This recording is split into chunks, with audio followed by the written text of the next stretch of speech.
Hello and welcome to episode 3 of Coaching Weekly on the Online Football Academy. We are back to normal this week with 2 sessions that took place. In this video there will be 6 or 7 drills that you can use with your team, so let's get straight into it. As you can see, here is the structure of the first session of the week. Again, the arrival activity is football tennis, and after this the players did a normal warm-up before moving into the main drills. Drill 1 is the passing and possession drill that was also worked on in episode 1. As you can see, the coaching points were to focus on the quality of pass. We are continually trying to put a focus on our players' passing qualities by focusing on their technique of pass, weight and accuracy. We wanted to also focus on the movement off the cone, again trying to get the players into good habits of trying to create that little bit of space for them to work in. And the final coaching point was for the players to work on controlling the ball with their back foot. The drill was then progressed to the middle player receiving the ball with their back foot and playing a pass to the end player with a diagonal pass. Again, this end player should be receiving the ball with their back foot and pushing the ball in the direction they want to play, which should be down the side of the drill to the start cone. Again, try to emphasise both the middle player and the end player to move off the cone to try to get that little bit of space for them to work in. The players then moved into the possession aspect of the drill. Again, all players are numbered, and when the coach calls a number, that numbered player goes into the opposite grid and tries to win the ball, and if they win the ball first, they get a point for their team. As you can see, the coaching points are again to get quality passing in the drill. We don't want lazy passes to start to creep into the sessions, so we always emphasise quality passing. We continue to focus on movement, so instead of moving off a cone, we now wanted the players to move into areas that allowed them to offer supportive angles to help the player with the ball. Again, we wanted the players to practice taking the ball with their back foot, so we put a focus on the players to practice this. Taking the ball with the back foot is incredibly important at football. It allows the players to put their body in between the ball and opposition players a lot of the time, so it helps them protect the ball. It will also allow the players to have that extra second or two to decide what to do with the ball.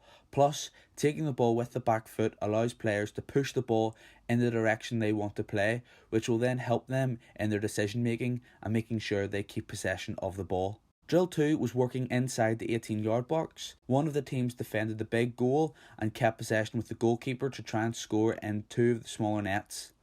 And the other team defended the smaller nets and tried to score past the goalkeeper in the big goal. In this drill, the coaching points were to try and move the ball quickly to create goal-scoring opportunities. The 18-yard box is a good size, but our players condensed the area by clustering the area around the ball. What we said was, especially to the teams shooting in the big goal, was to move the ball out of the tight areas to positions with space and where they can get that little bit of extra time to at least have a shot on goal. And to do this, the team that had the ball needed to play quickly to shift the ball into these important areas and create goal scoring opportunities. This linked in with the second coaching point, which was to work on the players' awareness. We questioned if the players were aware of the space inside the 18-yard box and if they could exploit the space that was not congested by players. We also spoke about awareness to understand the player's next pass or movement off the ball. Can their awareness then lead to receiving the ball and playing an important pass, or can they be aware of their surroundings and make a move to create space for their team to use in the attack? This again ties in with the third coaching point of maximising width.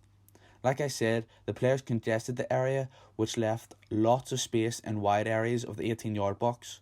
All the coaching points interlink, and this was the most important point that tied the coaching points together. The players needed to focus on their awareness of space, opposition players and positions of teammates, which would allow them to create these goal-scoring opportunities. Once the players understood that they needed to use the width to create space, play quickly from the congested area to wide areas, and then with good deliveries create goal scoring opportunities, the drill worked extremely well as the players were moving the ball from tight areas to wide positions where they were able to get some sort of combination play and get a shot off.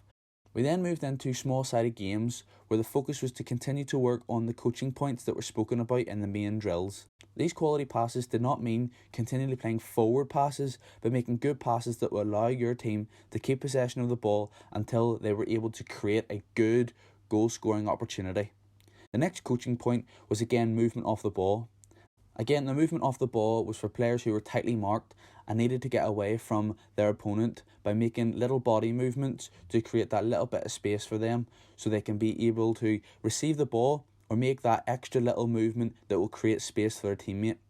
We also looked for movement in attacking areas, which created supporting runs for the player with the ball or to create some sort of confusion for the opposition.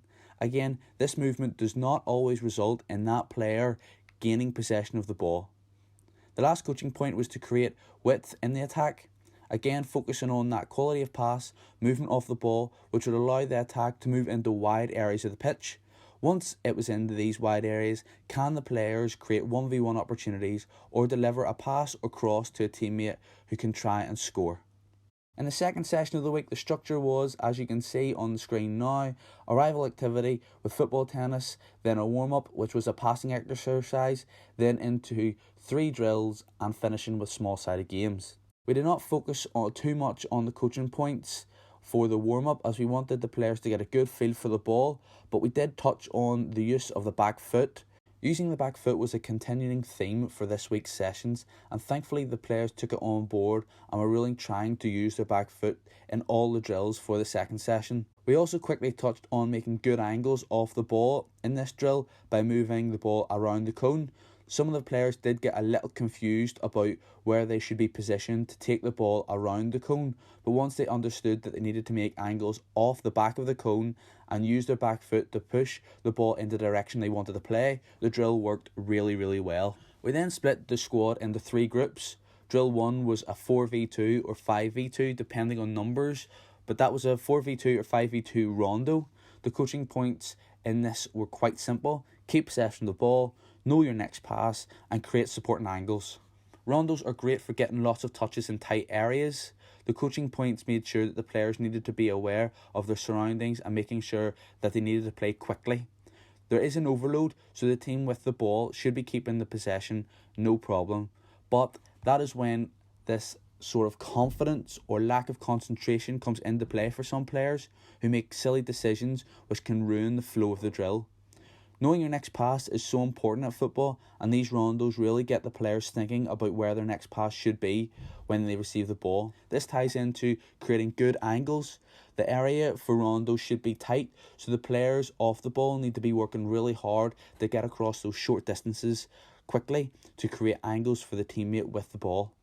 As one group worked on drill 1, another group worked on a 2v2 plus 1 end-to-end game.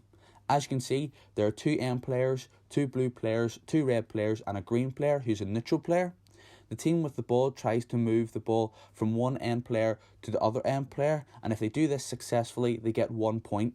The neutral player plays with the team in possession of the ball to create this overload. As you can see, the coaching points are similar to the rondo. The team with the ball are trying to keep possession of it and again have an overload in their favour, but instead of just keeping possession of the ball, the team gain points, which provides an extra incentive and adds a little bit of competitiveness to the drill. Knowing your next pass is really important in this drill.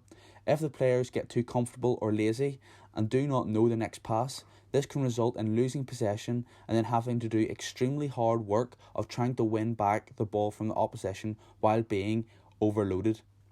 So in this drill, knowing your next pass and keeping possession of the ball will result in more points and less running after the ball. The final coaching point was just the continued theme of using the back foot. In this drill, the concept of taking the ball on your back foot worked really well for some players. Players inside the grid were able to move and create angles, get a good body shape, receive and play on the back foot in the edges of the grid. What was also great to see was some players receiving the ball and using their back foot in the middle of the grid, right between the 2 defending players. Just like in a match, the number 10 dropping off the opposition defence to play in between the opposition defensive midfield, receiving the ball on the half turn and playing forward. It was incredibly pleasing to see a number of players working on using their back foot, especially to try and open up the grid and play from side to side. As 2 groups worked on rondos and the end-to-end game, the other group worked on some strength and conditioning. As you can see the activities, it is important to know that the players were doing these exercises with their own body weight. None of the players used actual weights, as their bodies are still growing and developing at their own pace, and sometimes the use of weights at a young age can hinder a player's growth. The players worked on these exercises for around 6 minutes and then changed to another drill. We wanted to start strength and conditioning for the players to focus on their fitness and to make them aware that they could do these exercises at home. We again finished the session off with small-sided games, and as you can see the coaching points continue to focus on working on using the back foot. It was really pleasing that a number of players really started to use their back foot and were able to create positive goal-scoring opportunities by allowing the ball to roll across their body, take a good positive touch with their back foot in the direction they wanted to play, and then the players were able to deliver a good end product. This is incredibly pleasing for a coach, as all the work that you've been putting in to help develop these players is now coming off. We continue to focus on width and attack from the first session of the week, again talking about exploiting the space in the wide areas and moving the ball into these wide areas quickly. This ties in with the third coaching point of keeping possession of the ball. We wanted the players to try and keep possession and not force the ball forward. We linked keeping possession of the football to movement off the ball, creating supporting angles and exploiting the space in the wide areas.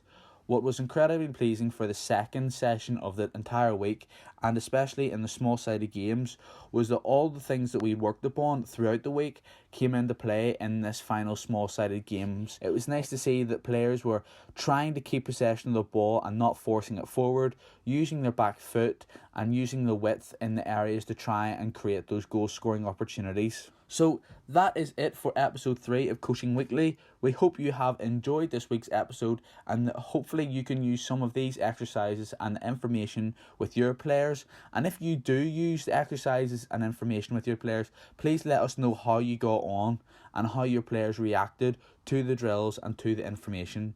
Please make sure to like the video, subscribe to the YouTube channel and connect with us on Facebook. Thank you.